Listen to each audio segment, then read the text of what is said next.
अगर नमक खाने से ही कैंसर होने लग जाए, दिल का दौरा पड़ने की वजह बन जाए, वजन बढ़ जाए तो नमस्कार, मैं उमेश कुमार। प्लास्टिक में चीनी, प्लास्टिक में नमक, प्लास्टिक में अन्य खाद्यान्न सामान आप लोगों ने इस्तेमाल किया होगा। लेकिन आज का एक वीडियो आपके सामने दिखाने जा रहा हूँ। उस वीडियो को अंत तक जरूर देखिएगा। किस तरह से नमक में प्लास्टिक, चीनी में प्लास्टिक, अन्य खाद्यान्न में प्लास्टिक और ऐसे कई खाद्यान्न हैं जहाँ शीशे का भी मात्रा होती है। ऐसे में भारत की जनता का सेहत बिगड़ने का लगातार सिलसिला बढ़ रहा है और यहाँ तक कि कैंसर जैसी बीमारी भारत में 3 करोड़ लगभग हो चुकी है। ये वीडियो आपको देखकर डरने की आवश्यकता नहीं है, आवश्यकता है सिर्फ आपको सतर्क होने की। तो साथियों, इस वीडियो को ज़रूर देखिएगा क्योंकि रवीश कुमार का वीडियो इंसान कहाँ जाए। भारत के बाजार में मिलने वाले नमक के कई ब्रांड में माइक्रो प्लास्टिक मिला है। एक एनजीओ है टॉक्सिक्स लिंक जो पर्यावरण मामलों पर काम करती है। इसकी नई रिपोर्ट में दिखाया गया है कि नमक और चीनी में प्लास्टिक के सूक्ष्म कण मिले हुए हैं। इस संस्था ने बाजार से कई ब्रांड के नमूने लेकर जांच की है। चीनी और नमक में माइक्रो प्लास्टिक पाया गया है। अगर आप इस तरह के नमक और चीनी खा रहे हैं तो आपके स्वास्थ्य पर किसी ना किसी तरह असर पड़ेगा ही। इस अध्ययन में 10 प्रकार के नमक का परीक्षण किया गया है, जिसमें टेबल नमक भी है, सेंधा नमक है, समुद्री नमक है और स्थानीय कच्चा नमक भी शामिल है। इन नमूनों को ऑनलाइन प्लेटफॉर्म से खरीदा गया और बाजार से भी। नमक के 2 नमूने और चीनी के 1 नमूने को छोड़कर बाकी सभी ब्रांडेड थे, यानी कंपनियों के थे। इनके नतीजों में सभी नमक और चीनी के नमूनों में फाइबर, छर्रे, फिल्मों के टुकड़े सहित विभिन्न रूपों में माइक्रोप्लास्टिक की उपस्थिति पाई गई है। इन माइक्रोप्लास्टिक का आकार 1 माइक्रोकॉन से 5 मिलीमीटर तक देखा गया है। इससे खतरनाक और क्या हो सकता है कि आप नमक और चीनी के बहाने प्लास्टिक के सूक्ष्म कण खाए जा रहे हैं। इस पूरे मामले पर शोध करने वाली एनजीओ संस्था टॉक्सिक्स लिंक के एसोसिएट निदेशक सतीश सिन्हा ने कहा है, हमारे अध्ययन में सभी नमक और चीनी के नमूनों में पर्याप्त मात्रा में माइक्रोप्लास्टिक्स का पाया जाना चिंताजनक है और मानव स्वास्थ्य पर माइक्रोप्लास्टिक्स के दीर्घकालिक स्वास्थ्य प्रभावों पर तत्काल व्यापक शोध की आवश्यकता है।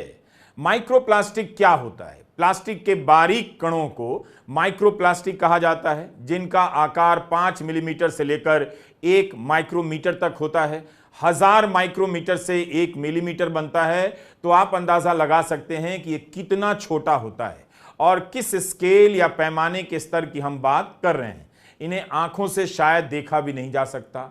आखिर भारत में बनने वाले इन प्रोडक्ट्स में इतनी बड़ी तादाद में ऐसे केमिकल या अन्य तत्व क्यों पाए जा रहे हैं जिसका सीधा असर हमारे स्वास्थ्य पर पड़ सकता है?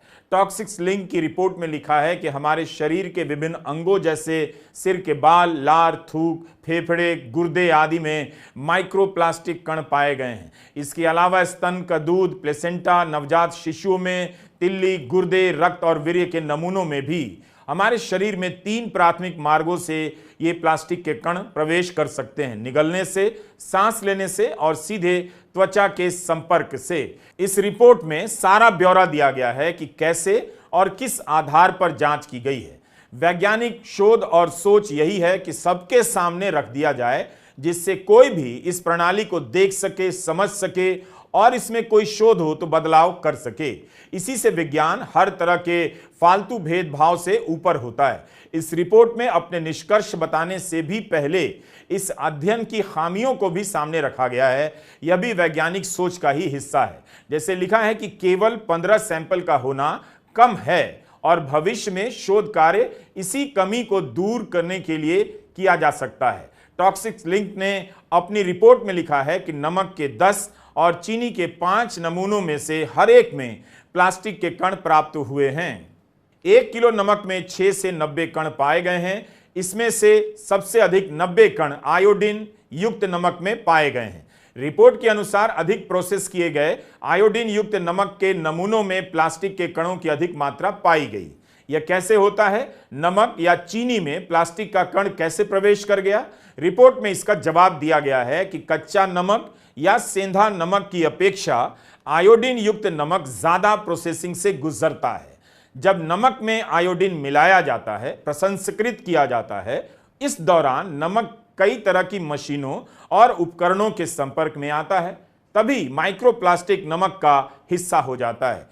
फिर आप इस नमक को प्लास्टिक के पैकेट में कई दिनों और महीनों तक भी रखते हैं, उससे भी प्लास्टिक के कण नमक या चीनी में मिल जाता होगा। जिस वातावरण में आयोडीन युक्त नमक बनाया जाता है, वहां पहले से प्लास्टिक कणों की अधिक मौजूदगी से भी नमक में इसकी मात्रा बढ़ने की संभावना मजबूत हो जाती है। रिपोर्ट में लिखा है कि प्लास्टिक का कण जितना छोटा होता है, उतना ही हमारे शरीर में प्रवेश करने की क्षमता रखता है और वह हानिकारक साबित हो सकता है। यही नहीं, आजकल सेंधा नमक भी लोकप्रिय होने लगा है, लेकिन उसमें भी माइक्रोप्लास्टिक कण पाए गए हैं। अब अगर नमक और चीनी तक आप शुद्ध नहीं खा सकते हैं, तो फिर सबका ही स्वास्थ्य खतरे में पड़ सकता है।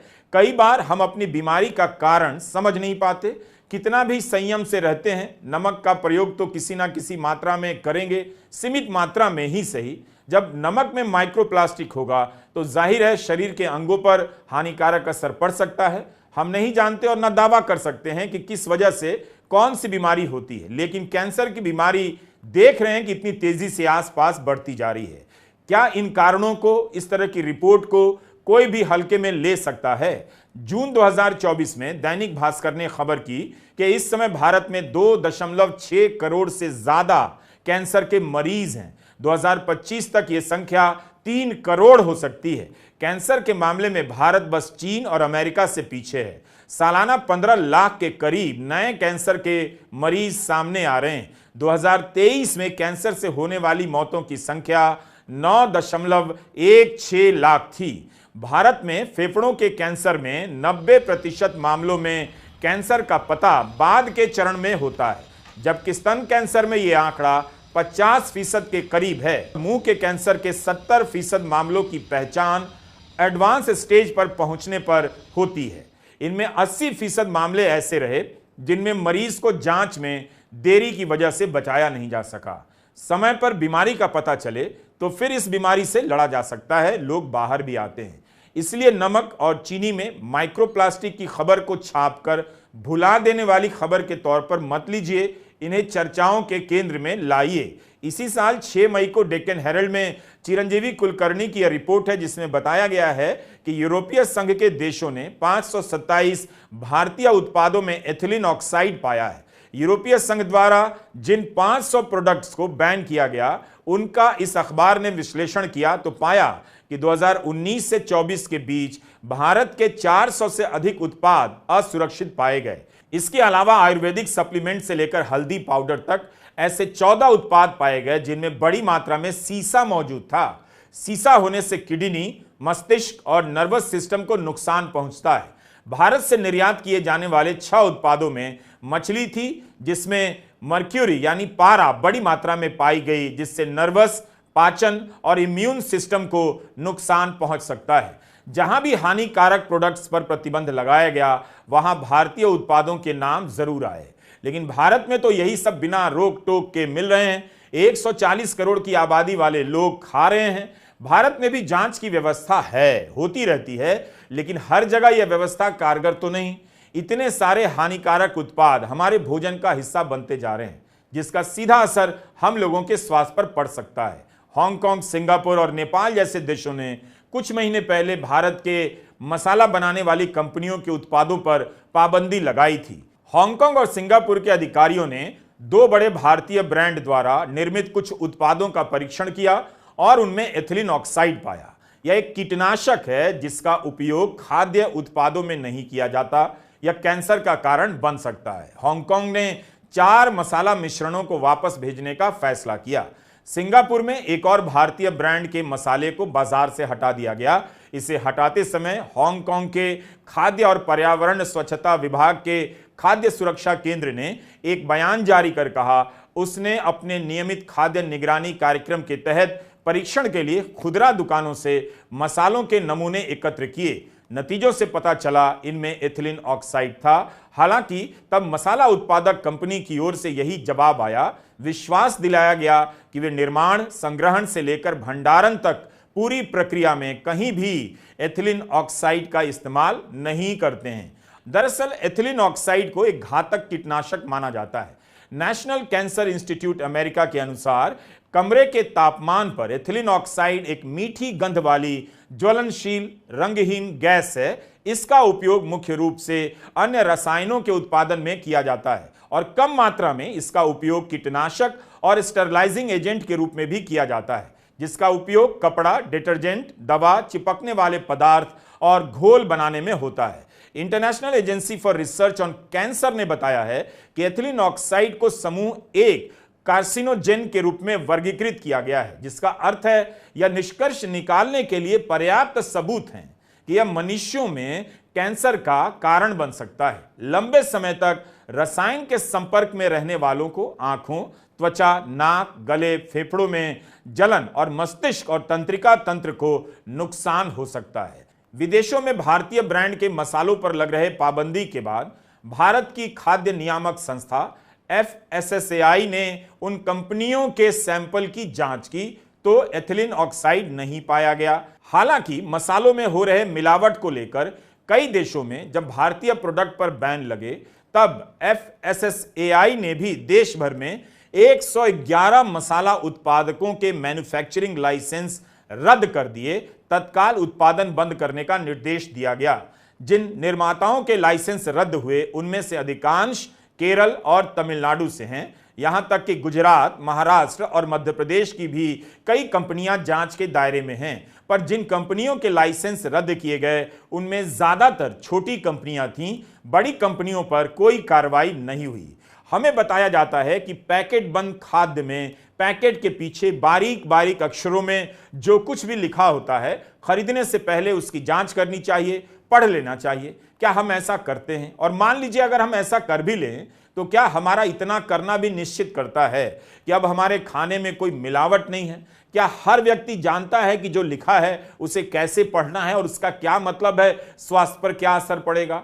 प्रसंस्कृत फूड को लेकर, प्रोसेस्ड फूड को लेकर इतनी रिसर्च रिपोर्ट आती है, फिर भी लोग दनादन खाए जाते हैं। केवल मसालों, नमक और चीनी को लेकर ही नहीं, भारत में बनी कुछ दवाओं को लेकर भी इस तरह की रिपोर्ट आई है। साल 2023 में भारत के टॉप ड्रग कंट्रोलर ने 4 साल से कम उम्र के बच्चों में सर्दी रोधी दवा के संयोजन पर प्रतिबंध लगा दिया। यह प्रतिबंध साल 2022 में गाम्बिया, उज्बेकिस्तान में बच्चों की मौत के मामले में भारत निर्मित कफ सिरप से जुड़े होने के बाद लगाया गया। भारत में कथित तौर पर इसी तरह की दवा खाने के बाद 2019 और 2020 के बीच कम से कम 12 बच्चों की मौत हो गई थी।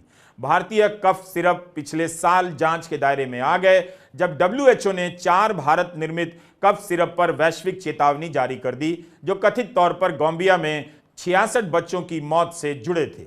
हम आपको बिल्कुल डराना नहीं चाहते, लेकिन यह हमारी जागरूकता का हिस्सा होना ही चाहिए। हम जो खा रहे हैं, पी रहे हैं, कितना सुरक्षित है? हमारी सतर्कता का स्तर उच्चतम होना चाहिए। इन खबरों को पढ़ते समय अनेक रासायनिक नामों से गुजरते हुए लगा हमारी समझ से बाहर की चीज है। लेकिन जो मिलावट कर रहे हैं या जिनकी मशीनी प्रक्रिया के दौरान मिलावट हो जा रही है, उस पर किसी को कड़ी नजर तो रखनी पड़ेगी। अब दूध में पानी मिलाने की बात तो चलती थी, लेकिन खतरनाक किस्म के केमिकल मिलाए जाने की खबरें छपती रहती हैं। यूरिया, कास्टिक सोडा, माल्टोडेक्स्ट्रिन जैसे केमिकल और फैट बढ़ाने के लिए हाइड्रोजन पेरोक्साइड, फार्मलिन जैसी चीजें मिलाई जा रही हैं। अमोनिया और यूरिया से स्वाद बदलता है तो उसे ठीक करने के लिए स्टार्च मिला दिया जाता है, यानी कि आप स्वाद से इसकी मिलावट नहीं पहचान पाएंगे। अमर उजाला की यह खबर देखिए। केंद्रीय स्वास्थ्य परिवार कल्याण मंत्रालय ने संसद में एक सवाल के जवाब में जो आंकड़े दिए हैं, पता चलता है कि देश में नकली दूध और उसके उत्पादों का कारोबार किस तेजी से फैल रहा है। उत्तर प्रदेश में पिछले साल ही नकली दूध से बने उत्पादों के 16,000 से ज्यादा नमूने पकड़े गए। तमिलनाडु में 2,200 और केरला में 1,300 मामलों में नमूने पॉजिटिव पाए गए। जैसे ही होली, दिवाली का त्योहार आता है, ऐसी खबरों की बाढ़ आ जाती है। पर आप ये नहीं कह सकते कि मिलावटखोर त्योहार में भेद करते हैं। बैसाखी पर भी वही मिलावट वाली मिठाई बेचते हैं जो होली, दिवाली पर बेच जाते हैं। लेकिन हम अब इन्हीं सब के बीच जीवन जीते रहने के आदी हो चुके हैं। बीमारी हमें मार रही है, हमारी सारी पूंजी इन बीमारियों के पीछे खत्म हो रही है, जिनकी वजह हम और आप शायद नहीं है। खाने पीने की चीजों के शुद्ध होने का दावा करने वाली कंपनियों में भी घपले पकड़े जाते हैं। घी के हर ब्रांड के आगे शुद्ध घी लिखा रहता है। बेहतर है ऐसी खबरों पर जागरूकता बढ़े ताकि सरकार की नियामक संस्थाएं मुस्तैदी से इन चीजों को पकड़ें जिनसे कैंसर या दूसरी बीमारियां होने की आशंका जताई जाती है। नमस्कार, मैं रवीश कुमार।